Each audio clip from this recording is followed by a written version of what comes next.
Have you ever wondered how a simple laugh can destroy an entire life? I discovered this in the worst possible way. Good afternoon, my dear friends.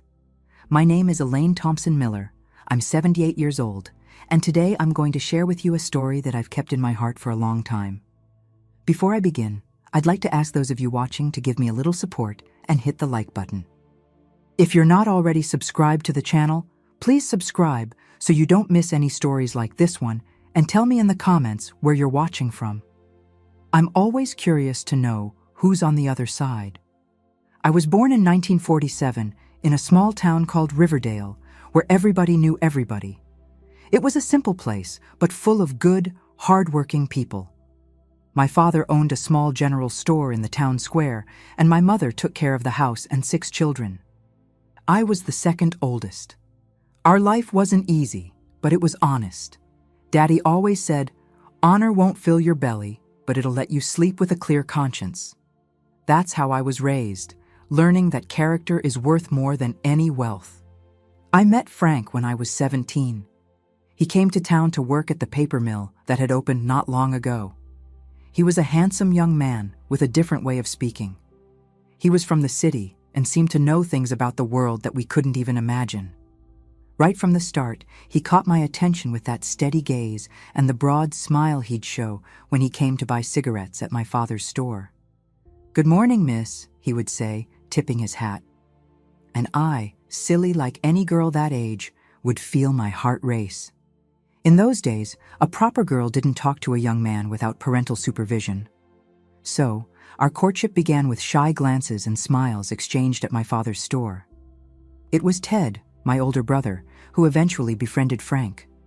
And only then, after a few months, did he get permission to visit me at home, always on Sundays after church, sitting on the porch under my mother's watchful eyes as she pretended to sew while monitoring us. We dated for 2 years. I remember as if it were yesterday, the day he asked for my hand in marriage. He came all dressed up, hair slicked back with Brylcreem, bringing a bouquet of daisies, the cheapest flowers, but they were my favorites, and that touched my heart. My father put on a tough face, but deep down he was happy for me. After all, Frank had a good job at the mill as a machine operator. He could give me a better life than we had there. We got married in 1966.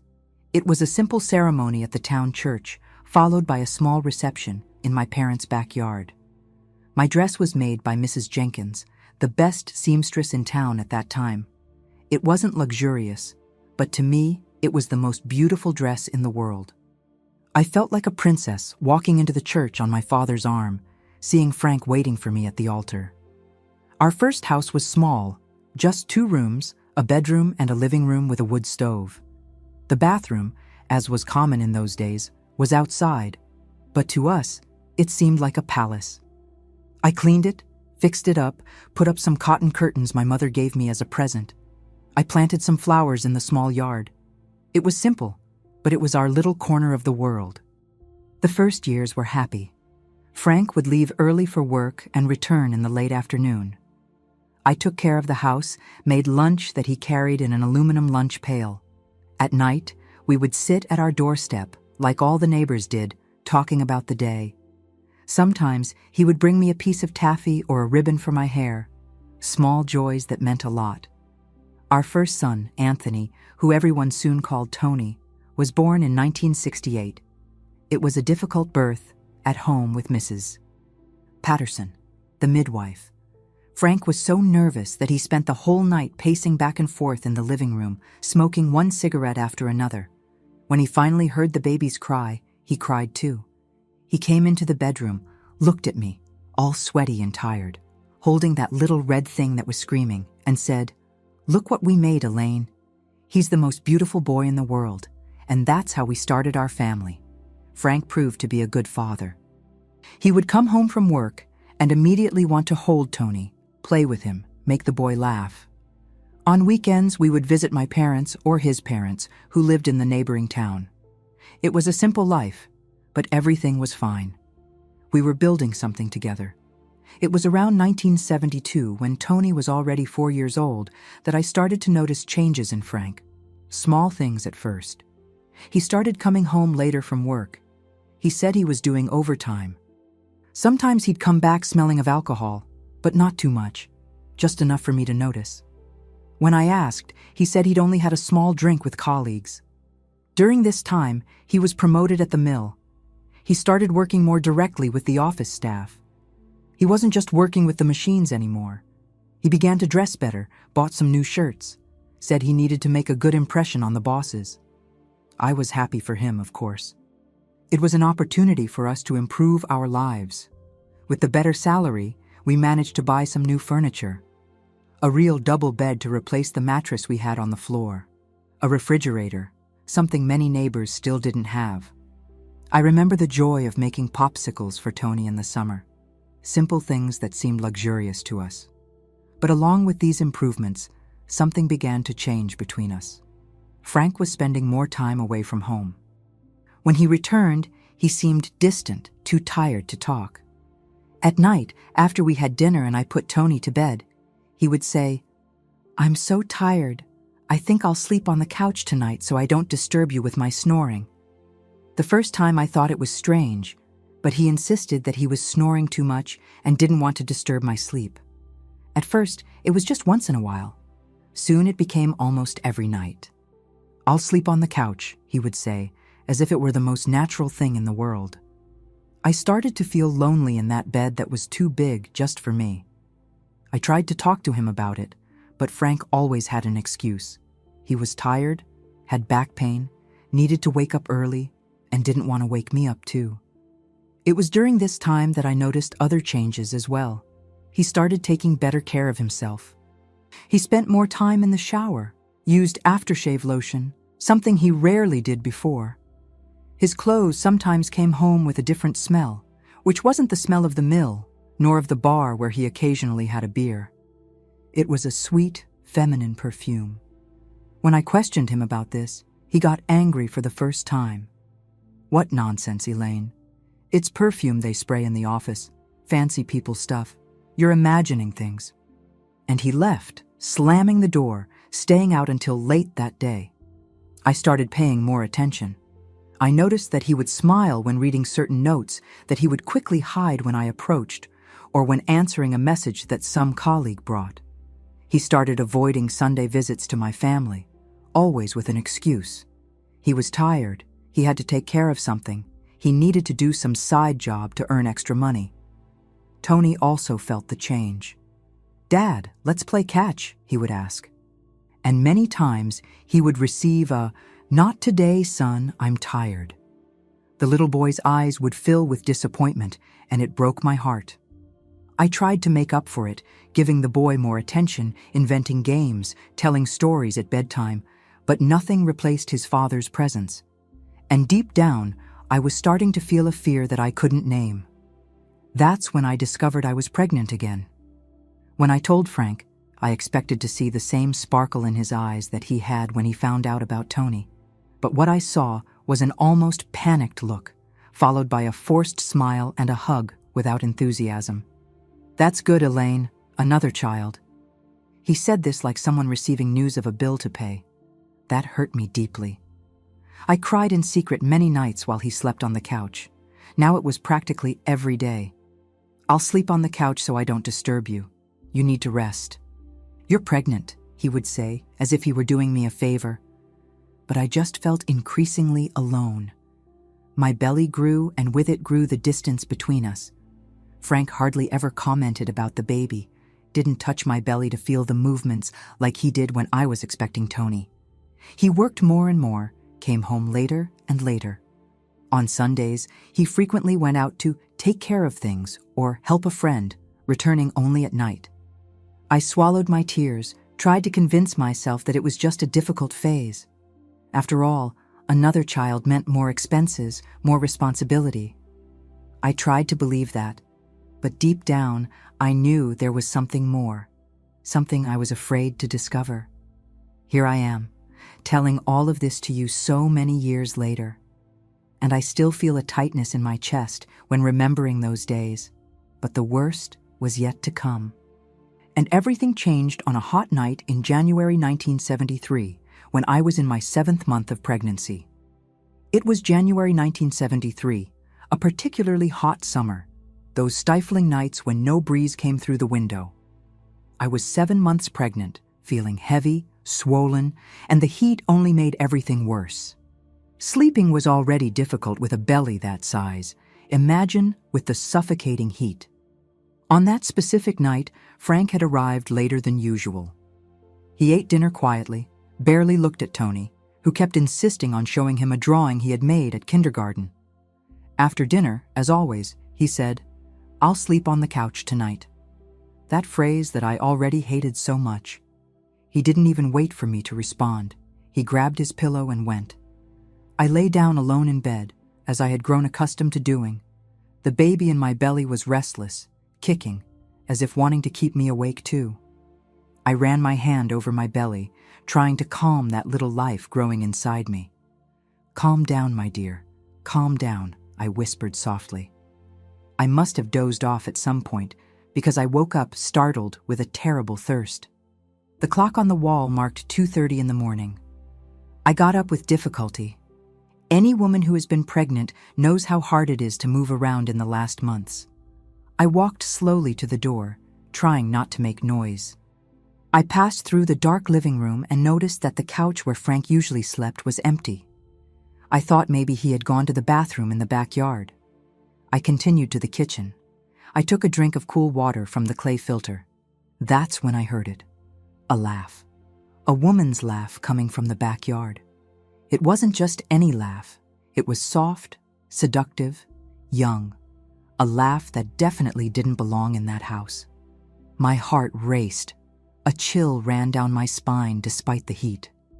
I was paralyzed for a few seconds, the glass of water trembling in my hand. Then, very quietly, I approached the kitchen window that faced the backyard. I pulled back the curtain just enough to peek outside. The moon was full that night, illuminating the yard enough for me to see. And there was Frank, leaning against the back gate, talking with a woman. I couldn't see her face clearly, but I noticed she was young and wearing a light-colored dress. They were close, very close. His hand rested on her arm, in an intimate gesture that made me feel as if someone had punched me in the stomach. The girl said something I couldn't hear, and laughed again. That same laugh that had awakened me. Frank smiled in a way he hadn't smiled at me for a long time, a genuine smile, full of life. Then he took something from his pocket, a small package, and gave it to her. The girl opened it, exclaimed something that seemed to be joy, and leaned in to kiss him on the cheek, very close to the mouth. I backed away from the window, feeling my world crumble. The suspicions I had been trying to push away for months were confirmed there before my eyes. The thirst was gone, but a terrible nausea took its place. I stumbled back to the bedroom, closed the door without making a sound, and collapsed on the bed. I cried silently, with my face buried in the pillow to muffle the sobs. The baby in my belly stirred, as if feeling my anguish. I ran my hand over my belly, trying to calm him and myself. "Everything will be all right," I lied, not knowing if I would ever believe those words. I don't know how long I stayed there crying. At some point, I heard the front door open and close gently. Frank coming back inside, thinking I was asleep, not knowing he had just broken my heart to pieces. I wiped away my tears, took a deep breath, and decided I would confront him in the morning. I could no longer pretend it wasn't happening. I pretended to be asleep when he came to check if I was still in the bedroom. Then I heard him settle in the living room. I spent the rest of the night awake, reliving every moment of the past few months, every excuse, every "I'll sleep on the couch" every time he came home late or left without explanation. It all made sense now. Painfully clear. When the first rays of sunlight came through the window, I got up determined. I prepared breakfast, as I always did. I woke up Tony for school, helped him get dressed. I acted normally in front of him. Children notice everything, and I didn't want my son to notice that something was wrong. After our neighbor passed by to take him to kindergarten along with his son, I returned to the kitchen, where Frank was having his coffee, reading an old newspaper, as if nothing had happened. "Who was that girl in the backyard last night?" I asked directly. My voice was firmer than I had expected. Frank froze, the cup suspended in the air. His eyes met mine, and in them I saw something I had never seen before: fear mixed with guilt. "What are you talking about, Elaine?" He tried to change the subject, but his voice trembled a little. "I saw you, Frank, in the backyard in the middle of the night. I saw you giving a present to her. I heard her laugh." My voice faltered at that moment, tears threatening to return. But I swallowed the cry, determined not to show myself as weak. He put the cup on the table, sighed deeply. For a second I thought he would deny it, that he would make up some excuse, but then his shoulders fell, defeated. "It's Debbie," he said finally. "She works as a secretary for Mr. Hudson, the chief engineer at the mill." Debbie. Now the ghost had a name, a young secretary, like in the radio soap operas I used to listen to. Only this time, I was the betrayed wife, not a distant character. "How long?" I asked, feeling a knot in my throat. He hesitated. "A few months." "Is that why you've been sleeping on the couch, so you can go out and meet her when I'm asleep?" Frank didn't answer, but his silence was answer enough. I collapsed into a chair, feeling the weight of it all. 7 years of marriage, 1 child, another on the way, and he was throwing it all away because of a young girl from the office. "What did you give her last night?" I asked, remembering the small package. He hesitated again. "A small brooch. It wasn't expensive." But I knew that was a lie. We had difficulty paying the bills at the end of the month, but he had money to buy presents for his mistress. I thought about the times I had to economize at the grocery store, the clothes I mended for Tony, while he spent our hard-earned money on her. "Are you in love with her?" The question I most feared asking. He looked away, and at that moment, I knew the answer before he even spoke. "It happened, Elaine. I didn't plan it, but yes, I care for her." Each word was like a stab. I remembered our wedding, how he had sworn to love and respect me forever before God and everyone, how we had dreamed together about our family, our little house, our future, and now it all crumbled before my eyes. "And the baby? And Tony?" I asked, my hand instinctively over my belly. "I don't know, Elaine. I don't know what to do. I didn't want you to find out this way." "How did you want me to find out then? Or did you intend to deceive me forever?" Anger was beginning to replace the initial sadness. He didn't respond. We sat there in silence, like 2 strangers.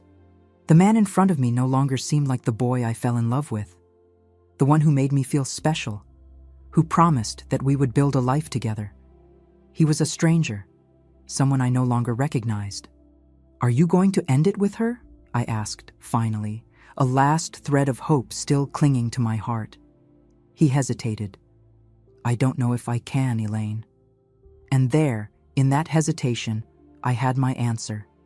He would not choose our family. He would not choose me.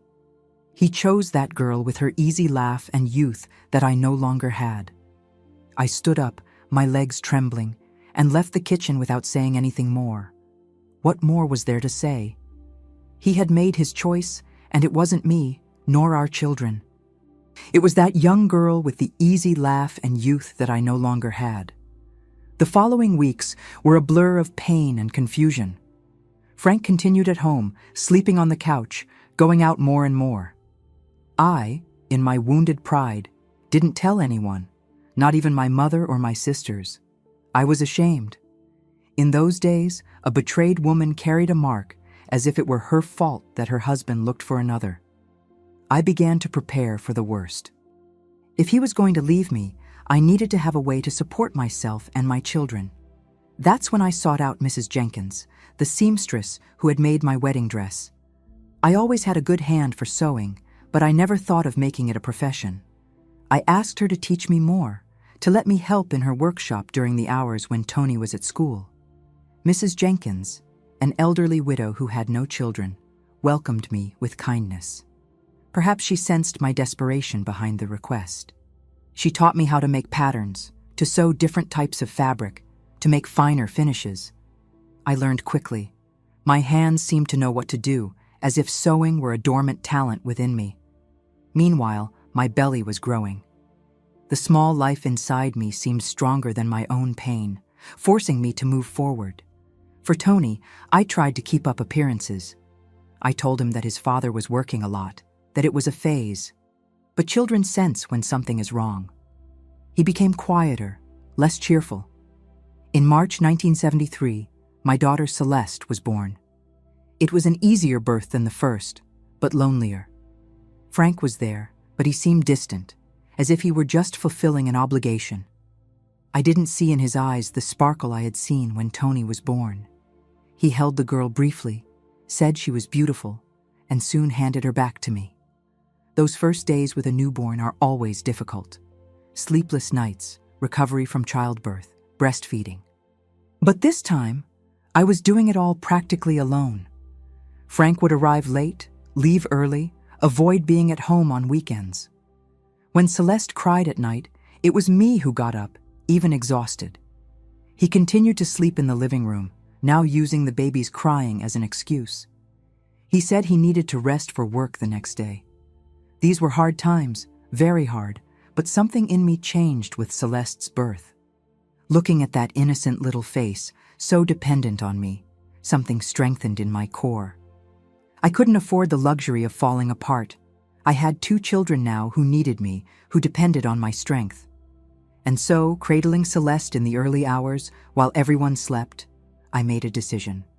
I would not continue living that lie. I would not raise my children in a house where the father lived a double life, where I was consumed by sadness day after day. I deserved more. My children deserved more. When Celeste turned 3 months old, on a night when Frank came home particularly late, with that same feminine perfume that I knew well by now, I decided it was time. I waited for him to settle in the living room, and then I went there, with Celeste asleep in my arms. "We need to talk," I said, my voice calm, but determined. "This can't continue like this." He looked at me, surprised by my direct approach. We hadn't really talked for weeks. "What do you mean?" "You know very well. You're still seeing that girl, aren't you? Debbie." He didn't deny it, just nodded slightly, as if he were too tired to lie. "You need to choose, Frank. Either you stay with your real family, with no more secret meetings, no more lies, or you leave." The words came out firmer than I expected, surprising us both. The old Frank would have gotten angry, would have shouted, perhaps, but the man before me just sighed, as if relieved that I had finally said what we both knew was inevitable. "She wants me to move in with her, Elaine, for a while now. She's tired of being the other woman." His frankness caught me off guard. I expected more denial, more excuses, but there was the raw truth, finally. "And what do you want?" I asked, though I already knew the answer. He hesitated, looked at Celeste sleeping in my arms, and for a second, I saw a flicker of something, remorse perhaps, in his eyes. "I didn't want to hurt you, or the children." "But you did," I replied, surprising myself with the lack of tears. It seemed I had already cried all I could. "And you will continue to hurt us if you stay here pretending we're a family while your heart is somewhere else." He didn't respond. He just sat there, on the edge of the couch, where he had been sleeping for months, looking at his own hands. "I'm going to my parents' house tomorrow," I declared. "I'm taking the children with me." He raised his head, surprised. "Are you going to tell them about us?" The shame in his voice was palpable. He was concerned with what others would think of him, with his reputation in the small town where everyone knew each other. "I'm going to tell the truth," I replied simply. "That it didn't work out, that you chose another path." I returned to the bedroom, leaving him there with his thoughts. I lay down with Celeste beside me in the improvised cradle, and, for the first time in months, I felt a strange peace. The decision was made. The future was uncertain, scary even, but at least I would no longer live in a lie. And so, my dear friends, as little Celeste slept innocently, I closed my eyes, not knowing exactly what awaited me, but certain that the laugh I heard on that hot January night had changed my destiny forever. The next morning, I woke up before dawn. My eyes burned, but my heart was lighter, as if a weight had been lifted from my shoulders. The decision was made. I packed some of my and the children's clothes in an old cardboard suitcase that we kept under the bed. There wasn't much to take. A few pieces of clothing, Celeste's diapers, the one-eyed teddy bear that Tony couldn't sleep without. When Frank left for work, he avoided looking me in the eyes. Before going out the door, he paused for a moment, as if he wanted to say something, but ended up leaving in silence. His shoulders slumped like those of a much older man. For a brief moment, I felt sorry for him. Then, I remembered her laugh, the perfume on his clothes, the nights I spent alone, and pity just transformed into determination. I waited until the time when our neighbor would pass by to take Tony to kindergarten.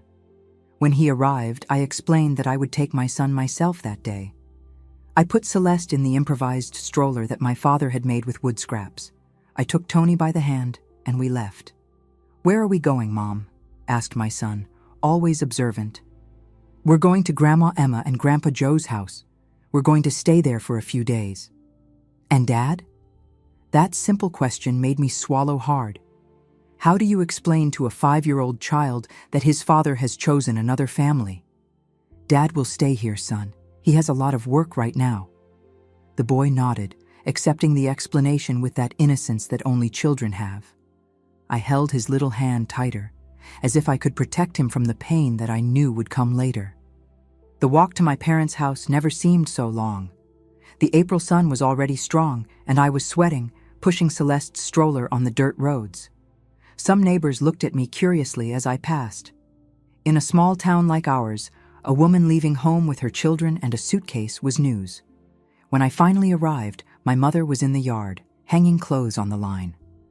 When she saw me, she immediately knew something was wrong. Mothers always know. "What happened, honey?" she asked, looking from the suitcase to my tired face, to the children. "Can I stay here a few days, Mom? Me and the children?" She didn't ask anything more at that moment, just nodded, took the suitcase from my hand, and guided me inside. This was my childhood home, the place where I always felt safe. The same whitewashed walls, the dirt floor in the kitchen, the smell of coffee on the wood stove. It was as if time hadn't passed. That night, after the children were asleep, I told everything to my mother. About the "I'll sleep on the couch," about the laugh in the yard, about Debbie.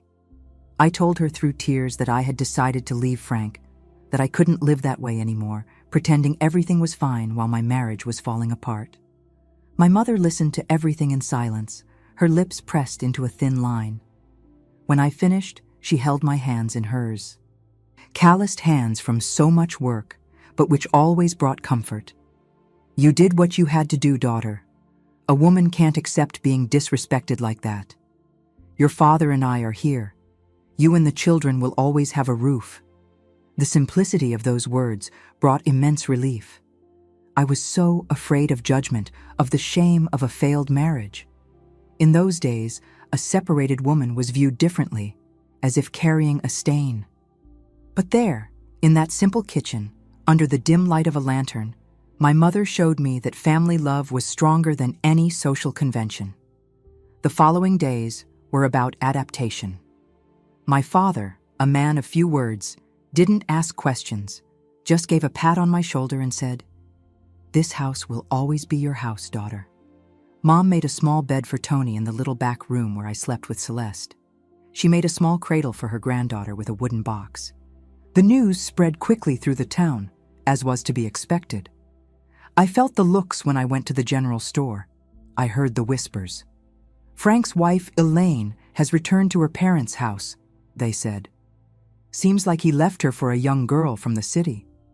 Each word hurt like an open wound, but I kept my head held high for myself and for my children. I wasn't ashamed of my decision. The shame was his, who broke his promises, who abandoned his family. A week after I had left home, Frank appeared at my parents' house. He was shaved, dressed in his best shirt. He brought a package of candy for Tony. My father received him at the door coldly, but let him in. After all, he was the father of his grandchildren. We talked in the yard, away from the children's ears. He seemed nervous. restless. "I came to see how you all are," he said, as if it were a casual visit. "We're adjusting," I replied, keeping my voice firm. He looked at the ground, then at me. "Elaine, I'm sorry things came to this point." I didn't respond. What could I say? That it was okay? It wasn't okay. "I want to help with the children. I can give some money every month." I nodded. The children would need everything: food, clothes, school supplies. I couldn't refuse out of pride. "Thank you. They are your children too." A heavy silence fell between us. So many years together, and now we were almost strangers, talking with formality. "I'm living with Debbie now," he finally said, avoiding my gaze. "We rented a room near the mill." The news didn't surprise me, but still, I felt as if something broke inside me. It was the last nail in the coffin of our marriage. "I hope you'll be happy," I managed to say, surprising myself with the sincerity in the words. I didn't wish him ill. I just wanted to move forward, build a new life for myself and for my children. He left after playing a bit with Tony. I saw the confusion in my son's eyes when his father said goodbye. He didn't understand why we weren't all going home together, but children have an incredible ability to adapt. Soon, the routine at my parents' house became the new normal for him. It was during this period that Mrs. Jenkins, the seamstress, became my savior. She knew about my situation, like everyone in town, and appeared one day at my parents' house. "Elaine, do you still want to learn more about sewing?" she asked directly, as always. "I need an assistant in the workshop. The work has increased, and these old hands can't handle everything anymore." I looked at her with gratitude. I knew it was more a gesture of kindness than a real need. Mrs. Jenkins was the best seamstress in the region. She didn't need help, but she was offering me a job opportunity, independence. "Yes, Mrs. Jenkins, I appreciate it very much." We arranged that I would go to her workshop 3 times a week on the mornings when Tony was at school. Celeste was still small, so I would take her with me. My mother offered to take care of her while I worked, but Mrs. Jenkins insisted that I bring the girl. "A child doesn't get in the way," she said. "I have the perfect little corner to put her cradle while you work." And so my new life began. In the morning, I would take Tony to school, then I would continue with Celeste to Mrs. Jenkins' workshop. There, I learned much more than sewing. I learned about business, about how to deal with clients, about pricing the work. Mrs. Jenkins was strict but patient. "This hem isn't straight, Elaine. Undo it and do it again." Or, "This finishing needs to be perfect. The client is paying for perfection." I absorbed every lesson, every criticism, every compliment. My hands, which already had some natural ability with needle and thread, were becoming increasingly precise, more confident. I started doing simple work: hems, adjustments, buttons. Over time, Mrs. Jenkins began entrusting me with more complex pieces: dresses for First Communion, suits for weddings. She taught me to take measurements, to create patterns, to adapt models from the magazines that came from the city. The money that Frank gave for the children was little and irregular. I soon realized that I couldn't count on him. Sometimes he would appear with a toy for Tony, a little bow for Celeste's hair, but the financial commitment took second place. I learned from an acquaintance that he was already talking about having children with Debbie, a new family, while he could barely support the first. But I didn't let myself be discouraged. With the money I earned at the workshop, complemented by what my parents gave me, despite my protests, I managed to keep my children fed, dressed, and in school. It wasn't easy. There were nights when I cried in secret after everyone was asleep, exhausted from work, worried about the future, but I never allowed myself to give up. A year after I started working with Mrs. Jenkins, she called me for a serious conversation. We were alone in the workshop, finishing a wedding dress for the pharmacist's daughter. "Elaine, I'm getting old," she said, adjusting her glasses on her nose. "These hands are not the same anymore, and my eyes no longer see the details as before." I protested, saying that she was still the best seamstress I knew, that her hands created magic with the fabrics. "It's not false modesty, girl. It's the truth of life. We all age." She paused, looking at me with a mixture of affection and assessment. "I've been watching your work. You have talent. More than talent, you have dedication. That's what makes a great seamstress." I felt my face flush with the unexpected compliment. Mrs. Jenkins wasn't one to distribute praise easily. "I'm thinking about retiring, not now, but soon, and I would like you to take over the workshop when I'm gone." I was speechless. That small workshop on Main Street was more than a workplace, it was an institution. All the brides in the region, the debutantes, the bridesmaids, came to Mrs. Jenkins for their special dresses. It was a huge responsibility. "Mrs. Jenkins, I don't know if I'm ready for that." She smiled, that wise smile of someone who has seen a lot of life. "Nobody is ever ready, Elaine. We only discover we can do something after we do it. Wasn't it like that when you left home with 2 small children? You weren't ready, but you did what needed to be done." She was right. Life rarely asks us if we're ready for its challenges. It just puts them in our path, and it's up to us to face them or run away. "I'll think about this as a plan for the future," continued Mrs. Jenkins. "Meanwhile, I want you to start taking on more responsibilities here. Attending to clients alone, making estimates, deciding on deadlines. I need to know that you can handle everything before passing the baton." That night, I returned to my parents' house, with my head buzzing with ideas. Celeste, now almost 2 years old, was asleep in my arms. Tony walked beside me, telling me about his day at school. I looked at my children, and for the first time since I left home, I felt a glimpse of a better future. That same week, we began to implement the changes in the workshop. Mrs. Jenkins introduced me to her oldest clients as her successor in training. Some looked at me with suspicion. After all, I was Elaine, who was left by her husband. But gradually, my work spoke for itself. Clients began to ask specifically for me for certain jobs. I remember one dress in particular that marked this transition. It was for the mayor's daughter who was getting married at the end of the year. A satin and lace dress with a long train inspired by a model she saw in an imported magazine. Mrs. Jenkins left me responsible for the project from start to finish. I worked on that dress like I had never worked on anything in my life. Nights awake, drawing, adapting the pattern, choosing materials. Each stitch, each detail had to be perfect. It was more than a dress. It was my declaration of competence, my proof that I could be more than the abandoned wife. When the bride came for the final fitting, the dress fit like a glove.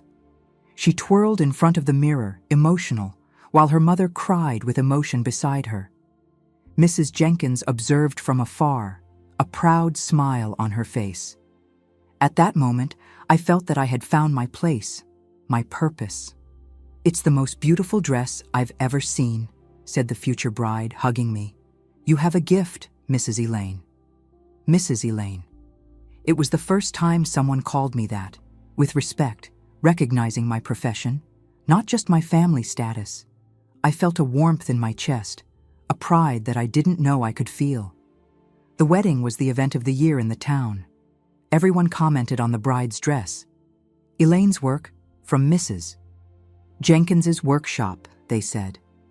My name began to circulate no longer as the abandoned wife, but as the seamstress with skillful hands, the one who transformed fabrics into dreams. At the end of 1975, about 2 years after I had left home with my children, I made another important decision. With the savings I had made, and with the help of a small loan that my father got from the bank, I rented a small space on the main street of town. It was smaller than Mrs. Jenkins's workshop. It needed renovation, but it was mine. The first space that truly belonged to me since I left the home I shared with Frank. Mrs. Jenkins, far from feeling betrayed, encouraged me. "This is how it should be," she said. "You need your own space to build your own name. We'll continue to be friends and partners." With the help of my brothers and some friends, we painted the place, fixed the windows, installed shelves. I bought a used sewing machine, but in good condition. An investment that represented months of savings. My mother gave me some old chairs that were in the attic. My father made a wooden sign for the front of the store, Elaine's Atelier, Custom Sewing. On the day of the inauguration, a small crowd gathered. My family, friends, Mrs. Jenkins' clients, who came to wish me good luck. Celeste, now almost 3 years old, ran through the space, delighted with the colors of the exposed fabrics. Tony, at 7 years old, stood at the door, proud, receiving the people. Looking at that scene, I realized how far I had come since the night I heard that laugh in the backyard. From the devastated woman who left home with a cardboard suitcase and 2 small children, to the businesswoman who was inaugurating her own business. It hadn't been easy. There had been days of despair, nights of crying, moments when I thought I wouldn't make it. But there I was, proving to myself and to the world that I was capable. And just think, my dear friends, it all started with a laugh in the backyard and an "I'll sleep on the couch" that was repeated for many nights. Life has these things. What seems like a tragedy at the moment can be the beginning of a journey that takes us exactly where we were meant to be. The following years were of constant growth, both for my small business and for my children. My atelier quickly became known beyond the borders of our town. Ladies from neighboring towns began to come, sometimes traveling hours just to order a special dress or an outfit for an important occasion. I fondly remember how in 1978 I needed to hire my first assistant. Nancy was a young woman, newly married, with agile hands and attentive eyes. "I want to learn everything you can teach me, Mrs. Elaine," she told me on the first day. I smiled at hearing the Mrs. It still sounded strange to me, although I was already 31 years old and respected in the community. Teaching Nancy made me realize how much I myself had learned. Knowledge that I absorbed from Mrs. Jenkins, techniques I developed on my own, tricks I discovered after hours of work. It was gratifying to pass this knowledge on, to see another woman grow professionally. My atelier was no longer just a workplace, it had become a small meeting point. Clients would come for clothing fittings and end up staying for coffee, exchanging stories, sharing news. There, among fabrics and threads, a small community of women who supported each other was created. At home, things were also evolving. With the money from the atelier, I managed to rent a modest but comfortable little house near Tony's school. It was an immense joy to have our own roof again, to decorate the children's rooms the way they wanted, to plant my own flowers in the garden. Tony was growing fast, already almost 12 years old in 1980, becoming a studious and responsible boy. Celeste, at 7 years old, was pure energy and curiosity. Their relationship with their father continued, albeit sporadic.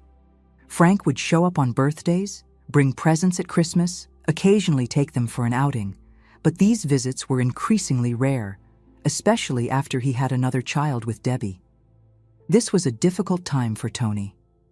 I remember him coming back from a meeting with his father, eyes downcast, with a sad expression. "What's wrong, son?" I asked, concerned. "Dad said I have a little brother now. He seems so happy with the new baby." I swallowed hard, feeling that old pain resurface. Not for me, but for my son, who felt as if he was being replaced. "Your father loves you, Tony. A new baby doesn't change that. It's like when Celeste was born. My love for you didn't decrease, it just grew to include her too." He nodded, trying to understand with his childish mind something that many adults have difficulty processing. That night, as I watched him sleep, I promised myself that I would do everything so that my children would never feel less important or less loved. I continued investing in my business. In 1982, I managed to buy an electric sewing machine, a luxury at the time. Clients were impressed with the speed and precision of the work. In the same year, we expanded the atelier, renting the property next door to create an exclusive space for fittings and another for production. It was also at this time that I started offering sewing courses to other women. Many came asking, wanting to learn to make clothes for the family or even to start their own business. On Saturday afternoons, the atelier transformed into a small school. Seeing those women, some young, others already with grown children, learning a skill that could change their lives as it changed mine, brought an indescribable satisfaction. Mrs. Jenkins, now quite elderly, would occasionally come to visit the atelier. She would sit in a corner, observing everything with proud eyes. "You've gone beyond what I could have imagined, Elaine," she told me once. "You've transformed a trade into a true movement." Her words deeply moved me. In a way, it was true. The atelier had become more than a business. It was a place where women found independence, respect, and community. In 1984, I received the news of Mrs. Jenkins's passing. I cried as if I had lost a second mother. In many ways, she was exactly that. The woman who extended her hand to me when I needed it most, who believed in me when I myself doubted my ability. At the funeral, many women came to hug me, saying how Mrs. Jenkins always spoke of me with pride, how she considered me her greatest achievement. It was in this same year, on a rainy afternoon in May, that the past came knocking at my door in a way I would never have expected. I was at the atelier finishing a graduation dress when Nancy informed me that there was a man wanting to talk to me. "He looks down, Mrs. Elaine. He said he's an old acquaintance." As I raised my eyes from my work, I saw Frank standing at the door of the atelier. But it wasn't the Frank I remembered, the handsome and confident man I knew, nor even the distant husband of the last times together. It was a prematurely aged man, thin, with deep dark circles and clothes that seemed too big for his body. "Elaine," he said, his voice low, almost a whisper. "Can I talk to you?" For a moment I was paralyzed. I hadn't seen him up close for almost 2 years, since Tony's 11th birthday. Our interactions had been limited to brief encounters when he came to pick up or drop off the children, increasingly rare. "Of course," I finally replied. "Let's go to the back. We can talk better there." I led him to a small room at the back of the atelier, where I usually held meetings with suppliers or special clients. Nancy brought us coffee, looking curiously at this man she didn't know, but who clearly had some history with me. "What can I do for you, Frank?" I asked when we were alone. He held the coffee cup with trembling hands. I noticed his fingers were yellowed from cigarettes, and there was an unnatural paleness to his face. "I wanted to see how you are," he said, looking around the room, admiring the expensive fabrics, the framed photographs of brides wearing my creations. "You did it, didn't you? Built all this on your own." There was a mixture of admiration and sadness in his voice that caught me off guard. "It wasn't easy," I replied, not knowing exactly where that conversation would lead us. "But yes, I'm fine. The atelier is doing well. The children too. Tony tells me he's thinking about medicine. And Celeste can already read better than many older children." I nodded, feeling a warm pride in my chest when hearing about my children. "They're good kids, studious, responsible." An uncomfortable silence fell between us. We had exhausted the initial courtesies, and now the unasked question hung in the air. Why was he there? After so long. "Debbie left me," he said finally, his eyes fixed on the coffee in front of him. "She went away with the new engineer from the mill, took the boy." I felt a pang of déjà vu. History was repeating itself, but now with him in the role I had lived. I felt no joy at his misfortune, just a strange sense that life has its own sense of justice. "I'm sorry," I replied. And it was true.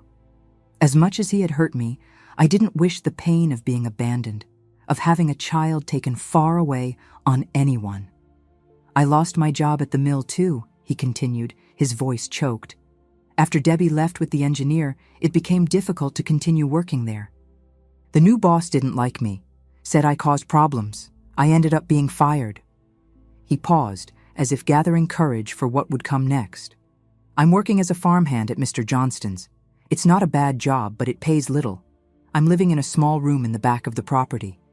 I tried to imagine Frank, who had always been so proud of his work at the mill, now as a simple farm worker. The fall had been great. "Why are you telling me this, Frank?" I finally asked, without beating around the bush. He raised his eyes, meeting mine for the first time since he entered the atelier. "I made the biggest mistake of my life when I left you and the children, Elaine. Not a day goes by that I don't regret it. I felt my heart race. A part of me, that naive young woman who was abandoned with 2 small children, had always dreamed of hearing these words. But the woman I had become knew they came too late.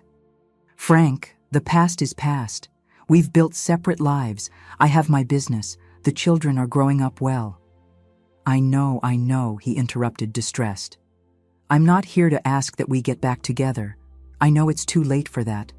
I just wanted to know if you could help me get a better job. You know, so many people now have so much influence in town."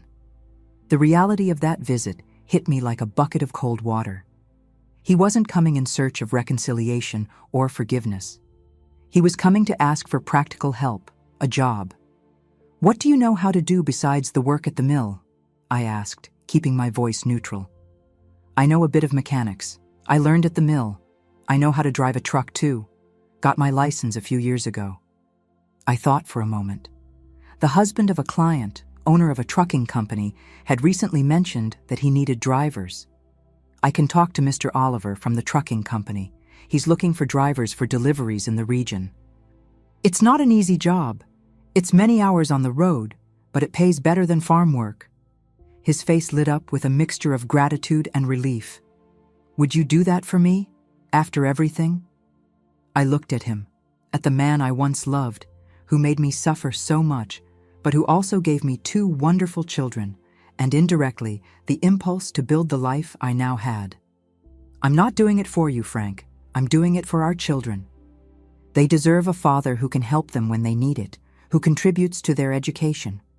And if for that you need a better job, then I'll do what I can." He nodded, understanding. For a moment I saw in him a glimpse of the man I knew, humble, grateful, aware of his errors. "Thank you, Elaine. You were always better than I deserved."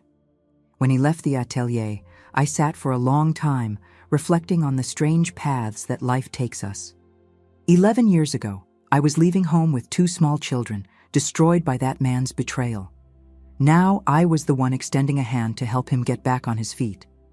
It wasn't revenge nor complete forgiveness. It was just the understanding that all of us at some point need a second chance. Mrs. Jenkins had given me mine. Maybe it was my turn to pass that kindness forward. The next day, I called Mr. Oliver and arranged an interview for Frank. He was hired a week later. It wasn't the dream job, but it was dignified and paid enough for him to rent a small apartment in town, closer to the children. In the following months, I noticed a change in Tony and Celeste. They began to see their father more frequently. He would pick them up on Sundays, take them for outings, help Tony with math homework, attend Celeste's school presentations. He was trying, in his way, to make up for the years of absence. One afternoon, Celeste returned from an outing with her father, particularly excited. "Mom, Dad said he's going to take me to see the city during vacation. He said there's a huge museum there with paintings by famous artists." I smiled, happy to see her enthusiasm. "That's wonderful, honey. It will be a special trip." "He's different, isn't he?" she asked, with that sharp perception she always had, even so young. "More present, more of a father." "People change, Celeste. Sometimes for the better, sometimes not. The important thing is that he's trying to be a good father to you and your brother now." She nodded thoughtfully before running to tell the news to her brother. That night, sitting on the porch of my house, watching the stars that dotted the dark sky, I reflected on how much my life had changed in that decade.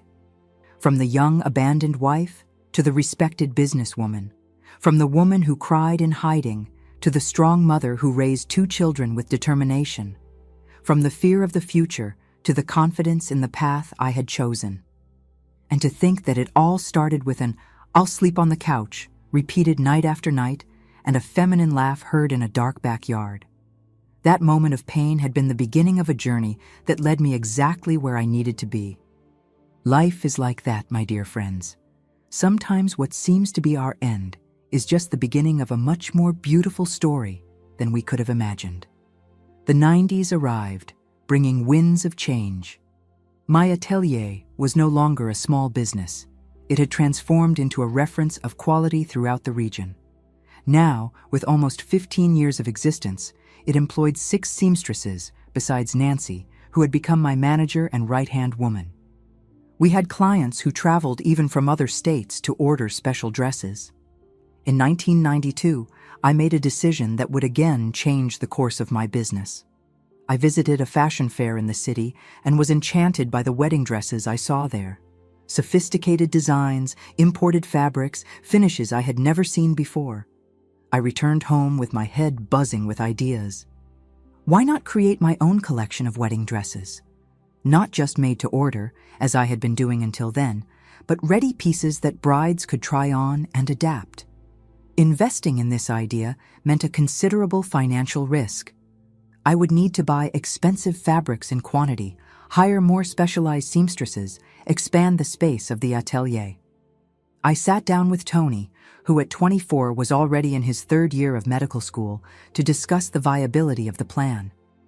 "Mom, I've never seen you back down from a challenge," he told me, analyzing the numbers I had carefully noted. "If you believe it can work, then go ahead. Remember what you always told me when I was afraid to try something new? You already have the no, now go in search of the yes." I smiled, hearing my own words coming back to me through my son. That boy who once cried for his father's absence now was a sensible man, determined, about to become a doctor, and he was right. I had never backed down from life's challenges. Why would I start now? With the help of a bank loan that the manager approved without hesitation, given the successful history of the atelier, I began the expansion. I rented the entire building, where before we occupied only 2 rooms. We renovated everything, creating a spacious and elegant space with comfortable fitting rooms, a showroom for the ready dresses, and an exclusive area for personalized service. The inauguration of the new space, now called Elaine's Maison, Brides and Haute Couture, was an event in the town. The mayor attended, as well as several local personalities. Even the city newspaper sent a reporter to cover the story of the seamstress who became a successful businesswoman. Among the guests, to my surprise, was Frank. He had established himself as a reliable driver in the trucking company, had managed to buy a small house in the outskirts of town, and maintained a closer relationship with our children. When I saw him timidly enter the salon, wearing his best suit, a bit out of fashion but well cared for, I felt an unexpected emotion. "I came to congratulate you," he said, handing me a small bouquet of daisies, the same simple flowers he had given me when he asked for my hand in marriage so many years ago. "You've built something amazing, Elaine. I'm proud to have been part of your life, even if it wasn't in the way it should have been." I thanked him with a sincere smile. The resentment I once felt for him had transformed into a serene acceptance of the past. After all, if I hadn't heard that laugh in that backyard so many years ago, perhaps I would never have discovered my own strength, my own worth. The new concept of the atelier was an immediate success. Soon, we had to establish a scheduling system for fittings, as the salon was always full of future brides. My creations began to appear in specialized magazines. A fashion magazine from the city did a 4-page article about the small-town designer who is revolutionizing the wedding dress market. In 1994, at 47 years old, I received an invitation I could never have imagined to participate as an exhibitor at a bridal fashion fair in New York. It was the chance to show my work to a much larger audience, to meet international suppliers, to expand the business even more. The decision wasn't easy. I had never been so far from home, from my routine. Celeste, at 21 years old, was studying education at the State University and came home on weekends. She was the one who encouraged me the most. "Mom, you need to go. It's the opportunity of your life. I'll come home during that week. Keep an eye on everything. I'll help Nancy with whatever is needed." And so, with a mixture of anxiety and excitement, I left for New York with a selection of my best dresses. The fair was in a huge exhibition center, with exhibitors from all over the country and even from other countries. My booth was small compared to those of the big fashion houses, but I arranged it with all my affection, highlighting the best I had. On the first day, few people stopped to look. I was an unknown there, without the renown of the famous brands. But on the second day, A journalist from a bridal magazine was enchanted by one of my dresses, a model with handmade lace applications, inspired by the tablecloths my grandmother embroidered. She took several photos, interviewed me at length, wanting to know how a seamstress from a small town had gotten that far. I told my story without omitting anything. The young marriage, the discovered betrayal, the early morning when I heard that laugh that changed my destiny, the struggle to raise my children alone, the learning with Mrs. Jenkins, the gradual construction of my business. She listened, fascinated, noting every detail. "Your story is extraordinary, Mrs. Elaine," she said at the end. "It's a story of overcoming that will inspire many women." The article came out in the next issue of the magazine with the title, "From Tears to Dreams: The Seamstress Who Transformed Pain into Art." It was an instant success. My phone wouldn't stop ringing. Stores wanting to resell my pieces, brides wanting exclusivity, other journalists wanting interviews. I had to hire a secretary just to manage all the contacts. The following year, I opened a small branch in the state capital. Celeste, who had finished college, decided to postpone her plans to teach to help me in the administration of the new store. "I want to learn the business with you, Mom," she told me. "I want to continue your legacy." Those words filled me with pride. Seeing my daughter, who grew up watching me work tirelessly, now wanting to follow in my footsteps, was one of the greatest rewards I could receive. Tony graduated in medicine in 1996, specializing in pediatrics. He decided to return to our town instead of staying in the city, as many colleagues did. "I want to care for the children here, Mom. Many have never seen a pediatrician in their lives."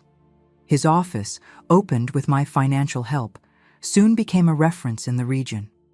He attended many patients for free, especially those who came from the poorer rural areas. In 1998, at 51 years old, I received news that would once again change the course of my life. Frank had suffered a stroke while driving. Luckily, he was parked at the time, waiting to make a delivery. He was quickly helped and taken to the hospital, where Tony, as the town's doctor, ended up taking care of him. "He will survive, Mom," my son told me on the phone, "but he will be left with some sequelae. Partial paralysis on the left side, difficulty speaking. He will need care." Frank had no one. The son he had with Debbie, now 14 years old, lived far away with his mother and stepfather. They hadn't been in contact for years. His parents had already passed away and his brothers lived far away. He was alone at a time when he most needed help. It was Celeste who suggested the unthinkable. "He could stay in the back room of the house, Mom, the one we use to store old things. We can clean it, put a bed, adapt it for someone with mobility difficulties." I looked at my daughter, surprised. "You suggest that your father come live with us after everything?" She shrugged with that wisdom that always seemed beyond her age. "He's our father, Mom. He made mistakes, yes, and hurt us a lot. But in recent years, he tried to redeem himself. He was there when we needed him. Now he needs us." Tony agreed. "It would be easier for me to monitor his recovery if he were nearby, and hiring a full-time nurse would be very expensive." And so, almost 25 years after I left home with 2 small children, after discovering Frank's betrayal, he returned to the family fold, not as a husband, but as a patient, a father who needed care. We adapted the back room, as Celeste suggested. We installed support bars, a hospital bed that Tony got from the hospital, a comfortable armchair by the window that faced the garden. We hired a caretaker for the mornings when we were all away from home. In the afternoon, I myself took over the care when I returned from the atelier. At first, it was strange to have Frank back in the family's daily life. He was changed, not just physically by the illness, but as a person. There was a genuine humility in him, a sincere gratitude for each small gesture of care. The arrogance that characterized him in the mill days had completely disappeared. "I don't deserve this, Elaine," he told me one afternoon, his voice slurred by the facial paralysis as I changed the sheets on his bed. "I don't deserve so much kindness after what I did to you." I stopped what I was doing and looked at him, at the man I once loved, who made me suffer so much, but who also gave me two wonderful children and inadvertently pushed me onto a path of independence and fulfillment. I'm not doing this for you, Frank. I'm doing it for our children who want to take care of their father, and for myself as well. I learned a long time ago that holding grudges only poisons the one who holds it, never the one who deserves it." He nodded, his eyes welling up.